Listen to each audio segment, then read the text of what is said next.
bonjour et bienvenue sur KTV en direct à la télévision, à la radio et sur les réseaux sociaux pour un temps de parole consacré aux femmes.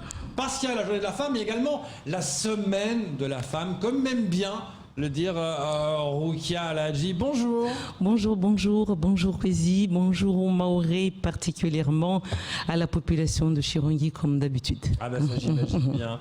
Alors Roukia, merci d'être là. Vous avez tenu à être là pour parler justement non seulement de cette journée de la femme, mais de la semaine de la femme. Mais j'ai envie de vous dire, n'est-ce pas trop difficile d'être responsable politique ou administratif en étant une femme? Alors, tout d'abord, il n'est pas difficile d'être une femme, que ce soit en politique, que ce soit en administratif, que ce soit en entrepreneuriat. Donc il n'y a pas 1 million, on va dire, c'est plus difficile que d'autres. C'est un combat. Encore une fois, d'ailleurs, on l'a dit, avant les années 40, on n'avait même pas droit au vote. C'est un combat, on a réussi, on vote. D'autres combats, l'éducation. Certaines époques, pareil, la femme, on ne la mettait pas à l'école, en particulier ici. À Mayotte, on le dit particulièrement. Mais bon, à Mayotte, c'est aussi plus, parce qu'il n'y avait pas que les femmes. Les femmes, c'était plus fort, mais les hommes aussi, on ne les mettait pas à l'école, à une certaine époque. Mais c'est aussi un combat, le combat des femmes. Et je reviens, parce que j'ai vraiment envie de parler et de rendre hommage à ces femmes. Nous avons vraiment des femmes sur ce territoire qui font un travail formidable. Et il faut les rendre hommage. Donc, premier hommage, les mamans du monde. Et une pensée particulière à ma petite maman, une femme extraordinaire, aimante, et qui a aimé ses enfants, qui a éduqué ses enfants d'une main de fer. C'est ce que je suis aujourd'hui, c'est ce que nous sommes tous, ces enfants, d'ailleurs, que je remercie fortement cette petite maman. Mais aussi un hommage, paix à son âme, à papa, parce que même si c'est la journée de la femme, mais je ne peux remercier maman sans papa. Papa qui a fait de ce que je suis aujourd'hui, sans lui, je ne serais même pas devant vous. Ça, j'en suis sûre et certaine. Il s'est battu, il n'a pas eu la chance, c'était un religieux, papa. Il n'a pas eu la chance d'aller à l'école, il a voulu, mais son père a refusé. Et lui m'a donné cette chance. Et pour vous dire vraiment merci à toi, papa, quand à l'époque, on nous mariait, on ne nous disait pas que... C'était pas comme aujourd'hui, on choisissait nos maris. Mais on nous mariait, mon père m'a mariée très tôt, j'avais 16-17 ans. Mais à exiger de mon époux, je vous donne ma fille, mais vous la mettez à l'école. Et j'étais en 4e. Vous voyez, quand mon papa m'a mariée. Donc encore un grand merci à ce papa et aux autres papas qui ont permis à leurs enfants d'être ce qu'ils sont, ces femmes, quand je dis, moi en particulier, d'être ce que je suis. Je continue un tout petit peu. On ne peut parler des femmes sans parler des femmes maoraises, ces femmes qui ont combattu pour que nous soyons libres, pour que nous puissions avoir cette démocratie, mais aussi ce département. Ce n'est pas rien. Des fois, on voit que Mezenam Dere, Wenim Titi, Zakia Merez, Zakia Madi et tous les autres. Mais sans ces femmes-là, on ne serait pas ce que nous sommes Mayotte aujourd'hui, libres, comme on dit. Mais est-ce que la place de la femme à Mayotte a évolué durant ces 20 dernières années? Je dirais même énormément. Je vais citer quelques-unes. Regardez, la première femme gendarme, c'était qui? C'était Panemati. N'était-ce pas une évolution, sincèrement? Femme entrepreneuriat, on a Sofiata Soufou, parmi les grandes. Même Nemati d'ailleurs, qui s'est transformée aussi en entrepreneuriat. Mais n'était-ce pas une évolution? Mais aussi d'autres femmes, même si elles sont venues à Mayotte par la suite, mais on fait évoluer, avancer de sujets à Mayotte. Je parle de Carla Baltus, par exemple, d'Idanel, en termes d'entrepreneuriat. Mais nous avons aussi d'autres. Donc vous voyez l'évolution de la femme, elle a évolué d'une manière extraordinaire. Mais aussi, on ne va pas loin, celle qui a vraiment, je dirais même lutté les années 90 pour que les droits de la femme. Je parle de Nafisata, la déléguée, notre première déléguée. Je peux vous dire, elle a fait des combats, parce qu'il y avait une barrière, les caddies, les hommes, alors non, elle a donné l'espoir aux femmes de pouvoir s'émanciper, ces femmes qui subissaient ben, ça leur a permis de s'émanciper. Donc vraiment un hommage, vraiment un grand remerciement aussi à Nafisata, mais aussi à Noera qui a pris la suite et aujourd'hui Tassiliman qui est, comme on dit, qui a pris les rênes. Donc vous voyez, il y a eu quand même une vraie avancée de ces femmes. Je ne peux parler et terminer de ces femmes aussi, il y en a deux que je vais parler, mais ma petite grand-mère, celle-là, c'est celle que j'ai pris son prénom d'ailleurs. C'était une vraie militante politique. De sa circo, à Malamani, c'était une présidente du mouvement à l'époque, MPM, ma petite Hanim, que j'ai pris son prénom, c'est pour ça que je m'appelle Hanim, et elle nous a transmis celle-là. Elle avait une personnalité, elle nous a transmis. Mais aussi, les femmes qu'on peut compter aussi sur ce territoire, et là où je lui dirais vraiment quel symbole, quelle reconnaissance. Là aussi, pour les combats des femmes mahorais, et ce n'est pas n'importe laquelle aussi, la première ARS mahoraise de plein exercice, eh bien c'est une femme, et n'est pas n'importe laquelle, Dominique Voynet, une ancienne ministre. Donc là aussi, on peut dire que quelque part, le combat des femmes a été reconnu, c'est une vraie reconnaissance, parce qu'il nous fallait aussi ces femmes-là. Et là, vraiment, je tiens à saluer son travail, le travail de toute son équipe, le travail aussi des personnels des hôpitaux avec Catherine Barbessieux, qui font aussi un travail formidable en cette période difficile, et ça on le sait. Et pourtant, on ne peut pas empêcher certaines pensées qui ont toujours lieu, qui disent un homme serait mieux pour gérer ça qu'une femme. On l'entend très souvent et on pourrait dire l'ARS serait mieux dirigée par un homme, l'hôpital aussi. On l'entend ce genre de phrase-là encore aujourd'hui. Alors, je vais vous donner quelques petites anecdotes, comme ça vous allez oublier ce que vous venez de dire. On va dire, vous regardez très bien, et là d'ailleurs, je les salue à ces grandes dames. Au niveau politique, la doyenne Ramlati, là aussi, elle a été maire, elle a fait un travail formidable. On va dire aussi un chia, on a reconnu aussi son travail. Moi-même, quand même, qui suis ici, j'ai fait un travail. C'était pas si mal. Mais nous avons des femmes aujourd'hui, pareil en politique. Je parle de Fatima Soufou, je parle de Raïssa Andoum, je parle de Mariam Saïd, je parle de Sarah Moursoun. Vraiment, ces femmes-là. Donc, comment vous pouvez encore venir le répéter de ce que les gens disent, que les hommes font mieux? Non, je suis pas d'accord avec vous. Je vous dis ce que j'ai entendu, c'est pas ma pensée personnelle. Alors, donc, maintenant, si vous entendez ça, faites comme ce que je viens de dire. Mais regardez le travail de ces femmes-là et dites-moi les travaux des hommes. Vous m'en citez un exemple. On en a. Mignon, il fait 100% Mayotte, non. Moi, je vais en citer quelques exemples parce qu'on en a effectivement quand on a un Bamana, quand on a un Marcel Henry, quand on a un Zubera Dinani, les grands hommes, il y en a. Mais pour vous dire, je les ai cités tout à l'heure. Nous avons des grandes femmes, les femmes politiques, les femmes entrepreneuriales, les femmes engagées associatives. Je vais pas aller loin. Maïmounata qui dirige l'ARS. La CRES de Mayotte, Génawal qui a une association MESO qui le porte bien. Qu'est-ce qu'on a encore comme femme, comme on dit? Nous avons des inspectrices de l'éducation nationale, Fatima Aben. À titre d'exemple, nous avons aussi Sitina et Mzadze aujourd'hui qui deviennent des inspectrices. Qui l'aurait cru à une époque? Déjà pour être conseiller pédagogique, c'était difficile. C'était la lutte, la LIC, on a une femme. Alors justement, Roukia, aujourd'hui, moi j'ai envie de parler de ce pont qu'il y a eu entre nos pionnières, ces femmes que pour moi, en tout cas ça n'engage que moi, pour moi n'ont pas fait la politique à l'époque, je parle de nos aînés, mais pour moi ils ont fait la révolution pour que Mayotte devienne là aujourd'hui. Alors que contrairement à ces jeunes femmes aujourd'hui qui s'engagent en politique, on a l'impression que on fait la politique, on fait notre mandature et puis c'est bon, c'est fini. La révolution, en fait, pour continuer à porter ce flambeau, elle finit vite. Alors que ces femmes-là n'ont pas dormi jours et nuits pour que Mayotte devienne aujourd'hui. Est-ce que c'est pas ça un peu le problème aujourd'hui que nous connaissons? Non, je le vois pas du tout. Mais alors là, du tout pas comme ça.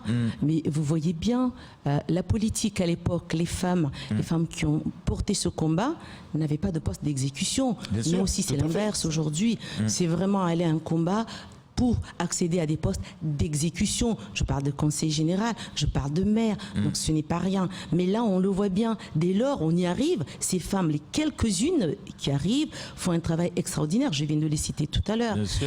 Des femmes de combat, hein. D'ailleurs, que non seulement je salue une forte pensée à Fauzia Korji, vraiment une femme de combat que j'aime beaucoup et je tiens vraiment à l'embrasser très très fort. Donc les femmes, il y en a. Si on devait rester là pour citer ces femmes mahoraises au combat, on pourrait avoir une heure rien que pour... On Alors en finirait justement, pas. le problème, il est planétaire. Aujourd'hui, Rokhaya Hadji, on le sait très bien que, bien évidemment, on encourage nos femmes. On dit, bravo, vous êtes directrice de tel endroit, vous êtes politique, machin. Mais quand on regarde aujourd'hui les inégalités, notamment dans le salaire, on n'arrive pas à avoir cette reconnaissance de ces femmes qui font le même travail et qui d'ailleurs le font très bien que les hommes. Mais on regarde leur salaire, on dit, mais en fait, on les a mis au placard. Donc, et ça, c'est le combat, je pense qu'à Mayotte, on peut le réussir vite que chez les autres, par exemple. Alors, le réussir vite que chez les autres, le combat de femmes, c'est un combat planétaire. Ce n'est pas qu'à Mayotte, je peux vous dire, on n'est pas mal lotis. Hein. On peut dire, on est quand même un peu mieux par rapport à d'autres pays que nous connaissons. La femme n'a même pas le droit de sortir son visage ou de sortir dehors. Donc, sur le plan salarial, comme d'autres combats, nous devons continuer à nous battre. Et là, encore une fois, je dis aux femmes, l'école, c'est notre allié, encore une fois.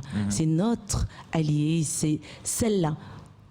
Pour arriver à réussir ce combat, continuons à devenir des ingénieurs, des médecins. Et d'ailleurs, je l'avais oublié, la seule administratrice aujourd'hui territoriale, on en a une à Mayotte. Et elle est la seule, hein, c'est Antua. Voilà, il n'y a que des administrateurs. Donc, juste pour vous dire que ce combat des salaires, nous allons aussi gagner ce combat. Mais d'ailleurs, il y a eu quand même des avancées. Hein. Entre ce que j'ai connu avant et aujourd'hui, il y a eu quand même des avancées. Il nous reste encore des chemins à parcourir. Mais encore une fois, c'est l'école qui fera la différence. Soyons toujours les meilleurs à l'école des femmes. Une jeune femme en métropole, une vingtaine d'années, elle ne veut pas se marier, elle veut s'amuser, elle sort, elle bouge, elle fait des tas de choses avant de se fixer. Elle mène la vie qu'elle veut. Est-ce que, d'après vous, c'est possible également pour une jeune mahoraise à Mayotte? Alors, je dirais ne jamais faire du coupé-coller. Ça, c'est hyper important. C'est hyper important parce qu'on a vu partout, là on a voulu dire, écoute, on va importer notre modèle ou nous allons exporter le modèle de l'autre. Attention, c'est danger. Mayotte a son identité, Mayotte a sa spécificité, Mayotte a sa manière. Restons ce que nous sommes et gardons notre identité, notre culture et notre tradition. Ça fait de nous la femme forte de ce que nous sommes, parce que nous savons d'où venons, nous savons où nous allons. Ne jamais dire on veut un modèle occidental. Non, si ce n'est pas notre modèle. Gardons notre identité. C'est ça qui fera de nous la femme forte, d'ailleurs, que nous sommes aujourd'hui. Donc c'est pas de dire je vais m'émanciper, je vais mettre la petite culotte pour aller dehors, je vais. C'est ça qui fera de nous une femme forte. Non, ce n'est pas la femme mahoraise. Cette femme mahoraise bien éduquée. Donc elle continue à être des médecins, ingénieurs bien éduqués, parce que là aussi elle respecte ses parents, elle respecte ses aïeux, elle respecte son environnement. Donc c'est ça cette femme mahoraise qu'on veut, mais pas la femme mahoraise de dire... Parlons de ces femmes du silence, ces femmes qui souffrent en silence, ces femmes violées, ces femmes...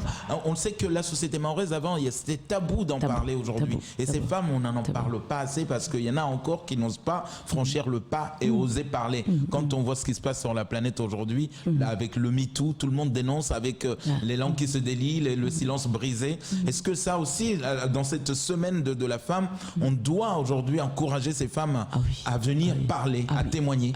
Énormément. Et là encore, je vous le dis, c'est l'école. Hein. Grâce à l'école que la femme s'émancipe, la femme ose. C'est ça le oser de dire. Oser de ne plus accepter ce genre de traitement. Et oser les dire, de ne pas accepter. Et là, je vois une évolution quand même. Aujourd'hui, les parents osent le dire. Il y a quelques années, ce sont les parents qui disaient « Attention, dis pas. » Il y avait un sentiment de honte. Il y avait un sentiment de honte. Aujourd'hui, non, ce n'est plus le cas.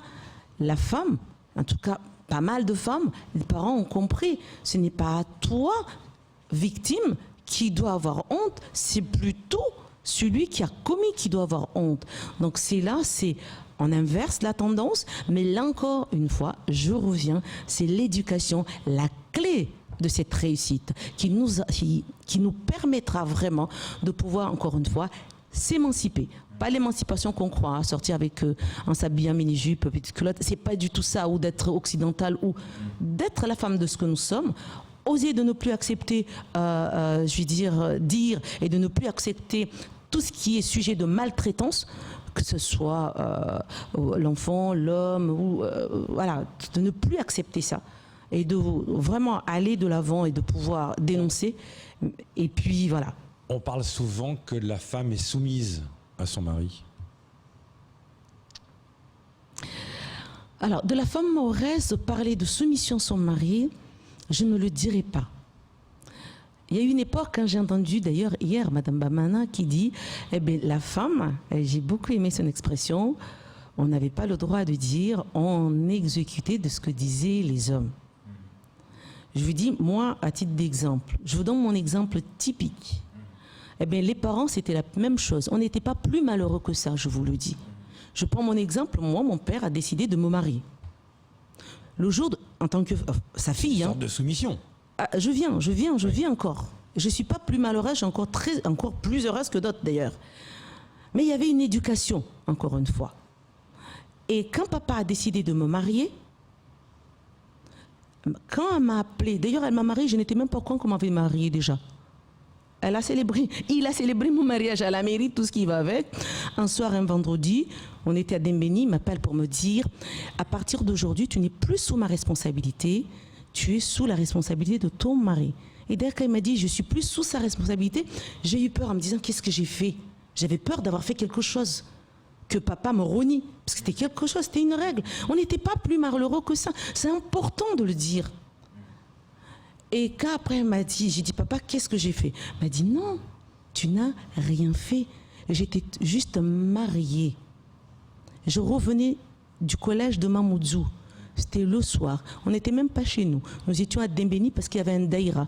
Papa qui était très religieux, on allait dans les week-ends les différents daïras. Donc il m'appelle dans un salon d'une personne lambda, Mabdillahi d'ailleurs, que je remercie fortement. C'est dans son salon, enfin, à l'époque il n'y avait pas salon, il y avait ce qu'on dit la pièce des hommes et la pièce des femmes. La pièce, comme il y a souvent dans certains pays. Hein. Dans certains pays. Donc c'est dans cette pièce qu'on m'a annoncé que j'étais mariée, que je n'étais plus sous sa responsabilité. Et ça révolte beaucoup de femmes. Le fait, ça, quand vous dites ça, voilà, j'ai été... vous avez... Mais regardez, et heureusement, je le dis, lorsqu'il a dit à mon mari, je vous donne ma fille, mais à condition que vous la laissez continuer ses études. Donc vous voyez, et mon mari était obligé de me laisser continuer, que je remercie mais vraiment fortement Cassidy, qui m'a laissé continuer mes études, parce que c'était la condition de mon père. Mon mari avait à peu près une vingtaine d'années de plus que moi, et qui a la condition que mon père lui avait donnée, et que lui avait acceptée. Et je le remercie parce qu'il a respecté sa parole, qu'il est l'homme qui allait continuer. Je vous donne ma fille. Excusez-moi, oui. Mais ça... excusez-moi, mais ça me donne des frissons tellement ça me rend dingue, ça. Vous avez l'air de dire que c'est une bonne chose qu'il a faite. Or, il y a beaucoup de femmes qui hurlent en disant non, mais ça va pas, ou bien je veux dire, moi, ma vie personnelle. Alors, je vais vous dire quelque chose, vous voyez, c'est l'inverse de ce que vous dites. Parce que moi, à l'époque, encore une fois, ce n'était pas le premier mari que mon père voulait me donner, par exemple. J'en avais fait même des choix. Moi-même, il y en a un, c'est moi qui l'ai amené chez papa. Papa, ben, je veux que celui-là, il veut m'épouser, il veut devenir mon fiancé. Mais papa, il était génial. Il a regardé. Il a vu qu'il n'était pas beau. Il m'a dit, tu l'as bien regardé. Attends, je vous donne quelque chose. Non, mais attends. Je vais terminer. Et vraiment, je lui donne raison aujourd'hui. Il m'a dit, mais tu l'as regardé comment il est? Il a regarde sa tête, regarde son ventre, parce qu'elle avait une petite tête, un gros ventre. Mais à l'époque, encore une fois, on n'était pas malheureux, mais j'ai aimé la réaction de mon père de m'avoir montré. Je reviens encore une fois, parce que vraiment, je ne veux pas qu'on perde cette éducation à croire que ce que nous faisons aujourd'hui, regardez les résultats. Parce que le Mahorais se perd, ça ne veut pas dire, mais ce père-là, qu'est-ce qu'il a fait? Il a fait de moi ce que je suis aujourd'hui. Il m'a donné les valeurs, me dire attention, il faut absolument que tu aies ton bac. C'était tous les jours, hein. À toi, tu dois avoir ton bac. On peut donner des valeurs à sa fille sans pour autant la donner à d'autres. Non. Et là, pour moi, sincèrement, j'aurais dit au père, comme lui, parce qu'il m'a fait comprendre que je lui ai amené un homme, ça ne lui convenait pas. Moi aussi, à mon tour, j'aurais pu lui dire, mais papa, celui-là, tu veux pas, on va chercher un autre. Rukia. Ça aurait été possible. Rukia. Donc, je termine par là. S'il vous plaît. L'éducation des enfants, gardons notre identité. Il y a eu des évolutions grâce à l'école. Gardons cette évolution grâce à l'école. De rester nous-mêmes mahorais, de ne pas être soumis pour dire aux parents, je vous choisis celui-là, parce qu'effectivement, maintenant, ce n'est plus le cas. Mais on n'était pas plus malheureux, nous, à l'époque, lorsqu'on nous a choisi nos maris.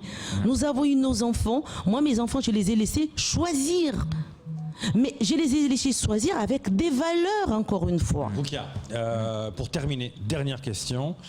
Vous êtes plus apaisé aujourd'hui, vous semblez plus à même de partir au combat. Est-ce que vous allez être candidate au cantonal?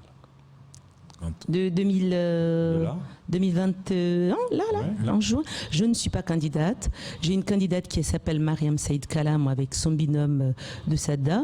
On appelle Polo, c'est le candidat du maire actuel. Mariam Saïd, c'est une femme extraordinaire, de grande qualité.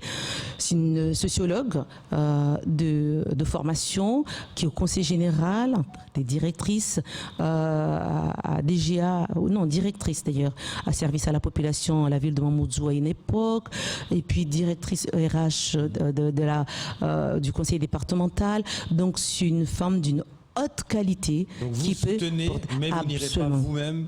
Pas moi-même, personnellement, au combat. Cette question, le conseil départemental ne l'intéresse pas. Mais c'était une confirmation que je voulais savoir. Je ne vous ai jamais dit que le conseil départemental ne m'intéressait pas. Voilà. Je vous ai dit, je ne serai pas candidate. Vous avez d'autres priorités. Non.